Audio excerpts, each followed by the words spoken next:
He is the most talked about figure in human history. Loved, followed, rejected, worshipped, and crucified.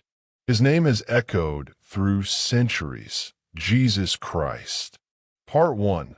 The Historical Jesus.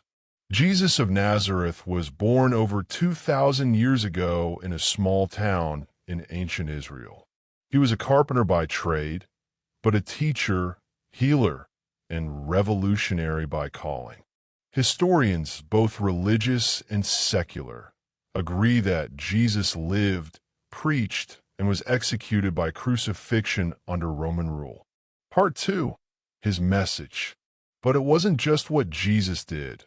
It's what he said that changed everything. Jesus preached love, forgiveness, humility, and a relationship with God that transcended rules and rituals. He spoke with authority and claimed to be more than just a prophet. Part 3. Who did he claim to be? Jesus didn't just talk about God. He claimed to be God in the flesh. I and the Father are one. John 10, verse 30. To many, that was blasphemy. To his followers, it was the truth.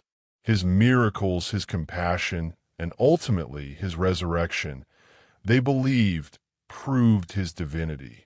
Part 4. The cross and the resurrection. Jesus was arrested, beaten, and crucified. A brutal death for claiming to be the Savior of the world. But Christians believe the story didn't end at the tomb. 3 days later, the tomb was empty. His followers said they saw him alive, resurrected, and they spread that message to the ends of the earth. Part 5. Why Jesus still matters. Today, billions still follow Jesus. Not because he lived, but because they believe he lives. Whether you're a believer, a seeker, or just curious, the story of Jesus Christ invites all of us to ask, who do you say that he is? Jesus Christ, more than a name. A question, a choice. Subscribe for more faith, history, and inspiration. Like if this video made you think. Comment, who do you say Jesus is?